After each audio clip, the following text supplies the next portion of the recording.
আসসালামু আলাইকুম। এত সুন্দর টেবিলটা কিভাবে বানালাম তো সেটাই শেয়ার করব আজকের এই ভিডিওতে।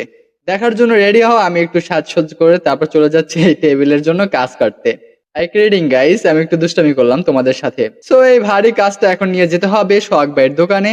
এর আগেও ভাইয়া আমাকে সুন্দর একটা মাছের অ্যাকুরিয়াম বানিয়ে দিয়েছিল, যদিও ওইটা আমি জামা কাপড় রাখার জন্য ব্যবহার করতাম। এখন আমি কিছু অ্যাক্সেসরিজ রাখার জন্য ব্যবহার করি ক্যামেরার। সো অনেক কষ্ট করে চলে আসলাম ভাইয়ের কাছে। ভাইয়ার কাছে মেশিন নাই যদিও, তারপর সে চেষ্টা করে আমার জন্য কাইটা দিছে অনেক কষ্ট কইরা।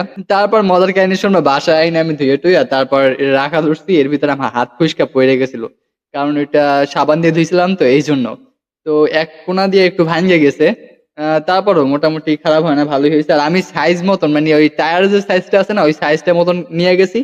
এই জন্য হয়েছে কি, ওইটা একটু একা বেঁকা হয়েছে ডিমের মতন। আর কি বলবো। তারপর শেষ লুকটা কেমন লাগলো তোমরা অবশ্যই কমেন্ট করে জানাবা। বেঁচে থাকলে দেখা হচ্ছে পরের ভিডিওতে। আসসালামু আলাইকুম, আল্লাহ হাফেজ।